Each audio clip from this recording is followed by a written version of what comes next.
Everyone, Susan Jones, meet them where they Yay, are. thank you. Hi, everybody. Thanks so much for coming. Hopefully we'll have a few more people trickle back in after they've had their lunch. But my name is Susan Jones. It's nice to see you. I have to warn you that my voice is not great today, this week, actually. So I've got about 10 minutes of voice, and I'm going to give you 10 minutes, and then hopefully you'll have some comments on what I say during that 10 minutes.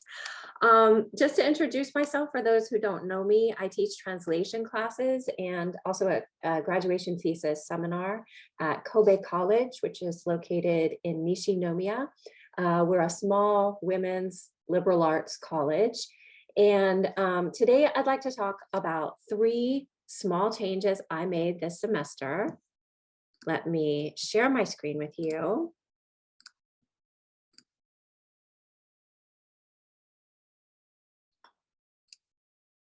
There we go.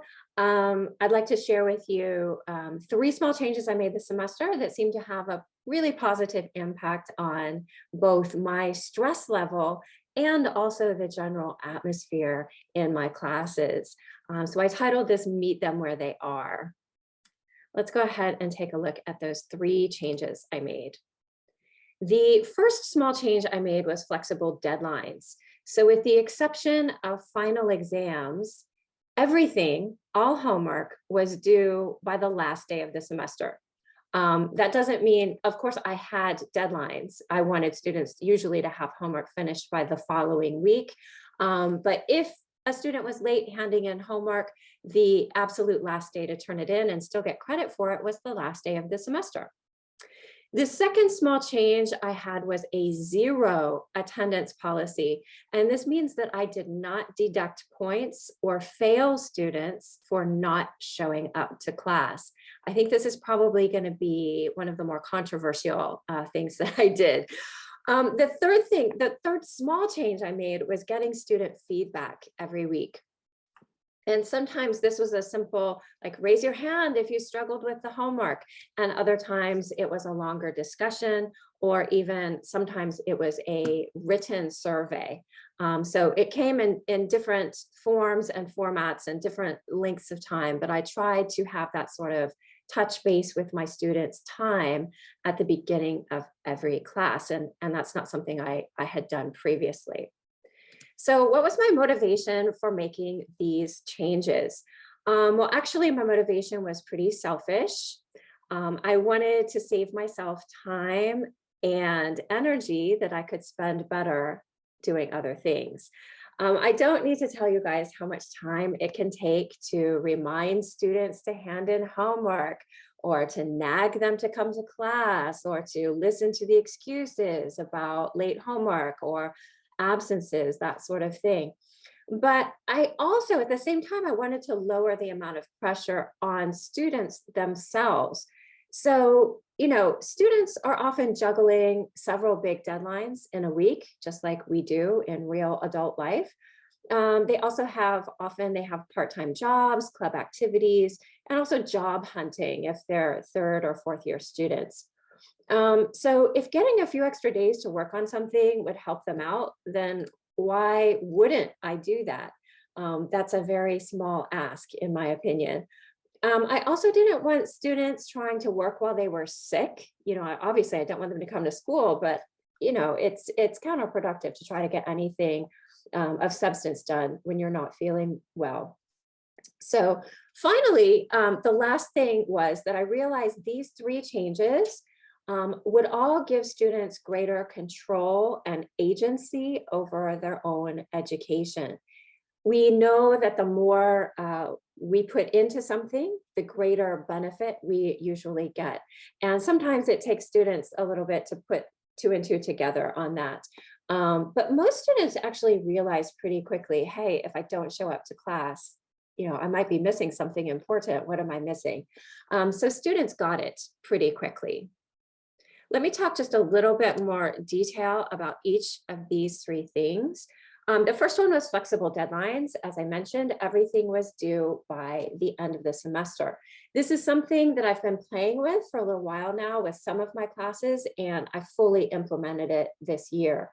I realized that this wouldn't necessarily work for every type of class or for all types of course content, but it was really fine for my classes. I teach translation, so most of their homework is doing translation homework, or writing class, thesis writing class. It was handing in thesis writing.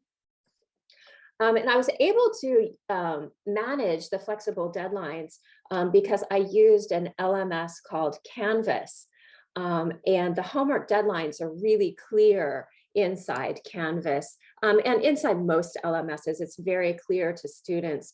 They can see a calendar, usually some sort of calendar view, and big red warnings when a homework is missing or something's is late. And that means there's no need for me to remind students, hey, so-and-so, where's your homework? You know, I don't need to do that. I'm not their mommy. They're perfectly capable adults and perfectly capable of looking at that LMS and looking for the warnings right in front of their face. On the other side of this, I also didn't deduct points for late submissions. So there was no penalty. And I even let students hand in homework or hand in assignments again if they wanted to be re-evaluated, if they realized they misunderstood the assignment, or maybe they did something that they'd like to rewrite. I always encourage my students to rewrite. So if they wanted to hand something in again, I was happy to get those resubmissions as well. But I wasn't constantly having to keep track of, oh, I need to deduct 10% because this person turned it in one day late. I don't do that. It's a waste. I feel like it's a waste of my time and energy. The natural result of this policy was that students really realized right away that if they wanted meaningful and timely feedback, they really needed to hand things in on time or on time-ish. And they also knew that handing in everything on the last day of the semester would be way more work than they could possibly manage. There were always some late submissions for every single assignment, but it really, you know, I didn't let that take up any of my mental space. It's not in front of me. I'm not saying I don't care about their progress. Of course, I'm following my students' progress, but I sort of didn't let it take up any of my mental space. So it was a really big win in my book for me. I really appreciated the flexible deadline. And I think that most of my students also appreciated that flexibility. The next small change I made was a zero attendance policy. And again, I don't think this will work for everyone's class, for everyone's type of class, but because I had all of my lecture content recorded, thank you, COVID 2020, students could feasibly watch all of the lectures and access all of the homework and handouts on the LMS. So they could still get the core content of the class by watching the lecture videos and by looking at the documents and the homework assignments and the materials that were shared on the LMS. It could essentially be an on-demand sort of class if they wanted it to be. But what did they gain by attending class? Well, when they attended, they got to work with other students on their translations. They got peer feedback. They got my feedback. We had discussions, impromptu discussions sometimes about the translation industry, which is my industry, which is what I'm teaching them about. They also got some mini lessons on how to use online tools, specific tools that we were practicing. A lot of times it's easier to be in the room with them and say, oh, just do this. And we could resolve issues with technology very easily if we were all in the same room together. So students who missed class, students who chose not to attend class regularly, they might pass, they could pass for sure, but they would miss quite a lot of practice and hands-on interaction and advice. The result is that most students actually did attend most of the classes. Finally, Since I had to change to a new LMS suddenly this past semester, I don't know if anybody else experienced this. I was using the LMS called Edmodo, and Edmodo went offline over the summer, and I panicked and I needed to find a new LMS. And I tried a few things out and I settled on Canvas. But because I made the commitment to this new LMS, I made it a point to check in with students at the beginning of every class to make sure that they knew how to do things, how to navigate the LMS properly. So I discovered that students didn't know how to do things like checking my comments on their homework, the feedback that I would give them on their homework. They could see the grade, but they didn't know they could also see my point-by-point comments. Things like that. They could check their grades, they could check their calendar. And of course, I showed them how to do all this on day one, but it's different when you're actually trying to use the application and make sure that you can do all of that. So for the first few weeks, we were really learning how to use that LMS together because I was also still learning how to use some of those features. And then after a few weeks, when everybody was comfortable, I continued that weekly check-in to ask about other things, like even their opinion on school policies or what was happening in the news, or even just a simple, how's everybody doing? And this check-in really gave students a voice and a chance to actually speak up every week. And it gave them a chance to let me know too, if something was wrong in the LMS. Sometimes I would forget to turn on an assignment, to publish an assignment. It was there for me, I could see it, but I had forgotten to publish it. So students also couldn't access it. That was a really good chance for them to say, hey, sensei, I think you forgot to do something. So that was really good. We were checking in with each other. That was really nice. It created a goodwill between us. And it was really crucial in those early weeks when we were just getting used to the new LMS. So that's it, just 3 small changes: flexible deadlines, zero attendance policy, and student feedback. So small changes, big impacts. What were the impacts? Unfortunately, 2 out of 97 students failed my class. 2 probably may not sound like a lot to many of you, but I usually have either 0 or maybe 1 student who fails one of my classes. So this was new. For me, this was a big impact. This is new. But in both cases, with both of these students, they attended only half of the classes, and both of them attempted to do the work they needed to do to pass the class at the very last minute. By last minute, I mean hours before the deadline. And that was simply not physically possible. Neither student was successful. And so that is what I call natural consequences. I'm still sort of talking that through with one of the students right now, who has finally realized the consequence of putting everything off. Another impact was that students realized all on their own how much they could get out of attending and handing in work on time. For me, this was a great benefit. It's not rocket science. And classes become a lot more fun when you've done the work, when you've done the homework, you've handed it in on time, and you have ideas to share and things to talk about. So their overall satisfaction, I felt like, was better. And of course, the onus was on me to make sure that those value-added activities we were doing during class time really did add value to their education, because I'm not standing in front of them lecturing. That's not how my classes work anymore. That's a big change that I've made to how I teach, and it's been really effective for me. Finally, I should note that the attendance rate was high overall. It seems that students could miss up to, I looked at my statistics before this presentation, it looked like students could miss up to about 4 classes, 4 out of 15 classes, and still pass with a decent grade. But after 4, it became very difficult to achieve that higher grade and even pass the class. I know that these changes, the 3 changes that I made, just to review: flexible deadlines, zero attendance, and student feedback, I know they can't be used in every situation for every class, but they really took the pressure off me and put it back on the students put the responsibility back on the students where I believe it belongs. And I was very pleased with the results. So I would love to hear if any of you have implemented any of this type of change, and if it worked for you or not.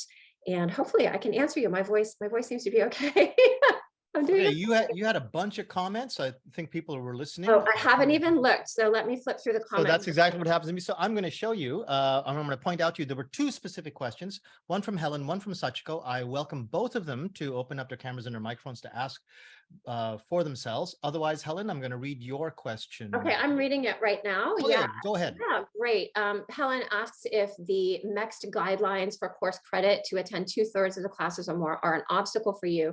I can count their presence by accessing those online materials, the online lectures and the online materials. I also have that data from the LMS that shows me how many times they actually opened the page, how many times they interacted with the page. So I can count that as quote unquote attendance and sort of, cover myself to make sure that I am meeting those goals. That's a really good question. Yeah, because we all have to keep that in mind. Two comments below that is Sachiko. Sachiko says, did the end of term deadline result in you being overworked at the end of term to check all past assignments? Actually, as I mentioned very briefly, I only had 2 students who tried to hand in a bunch of stuff on the very last day, hours before it was due. And I did grade what they handed in, but the quality of what they handed in was so poor that it didn't take me long at all to give them a poor grade for subpar work. And it really didn't. As for late work throughout the semester, it really didn't take me any extra time. I mean, there were always a few late assignments that I would have during the week, and I just incorporated them into my regular grading. And it really was not any extra burden at all. I didn't get that. It really worked well for me. Near the bottom, Daniela on Canvas.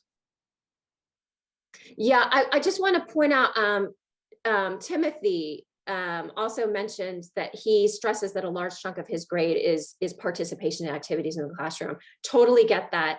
And I think that's really important. Those classroom activities, I think, are really, really important, but I'm not going to penalize them for it, for not showing up, because for me, they're paying for the classes. If they want to get, as much value as much bang for their buck, as they want to, then more power to them. They can come, but otherwise I'm not going to stress over them not being there. John asked for Canvas more info, please. And Daniela too says, how was your experience with Canvas? The university didn't cover the cost of using Canvas. I'm using the free version, free for teachers version. It's been enough for me, no problem at all. And I haven't needed much support using it either, so that's been really nice. My school uses Moodle, but they have really restricted how much we can put the, what do you call them, plugins or extensions? Extensions, is that right? Plugins. We can't put plugins by ourselves. We can't add them, and it's really, I find it a lot clunkier to use. I don't know. I did use it for many years, and I don't like it, and my students don't love it either. I surveyed my students at the end of the year. Most of them preferred Canvas to Moodle. But even more than that, most of them would appreciate it if the whole school used one LMS and they didn't have to deal with different LMSs for different teachers. And I feel for them. I truly do. Yeah. Excellent. Any other questions? I have 2 minutes, maybe a little less than 2 minutes. John has 2 questions. John. Yeah, it is Canvas has an English interface. It does. So on my side, it's 100% in English. The students can choose to set the language in Japanese, and most of them do, and that's totally fine. All the controls and menus are in the exact same place. So it was no problem to help them troubleshoot. Yeah. Okay. Any big differences between Edmodo and this? Because I used to be an Edmodo person for 2.5 years. I found the transition from Edmodo to Canvas to be pretty smooth, pretty easy. A lot of the same functionality, but Canvas has better in-text editing options, formatting options that I really, really appreciated. It also had a nicer, easier to handle grade book. Yeah, 100%. I am so glad I'm with Canvas now over Edmodo. It's much better for me. I'm really enjoying it. My students like the fact that it's colorful and engaging, whereas our Moodle in our current Moodle setup is just really industrial looking and really, really boring. Sorry, Adam, if you're listening. Ours is just we have a horrible Moodle setup, and I've talked to Adam about it before. It's really bad. And my time is up, but Yes, it thank is. you all so much Yes, it is. for listening, and I look forward to transitioning into Alex's presentation next. Thank you. Big round of applause, everyone.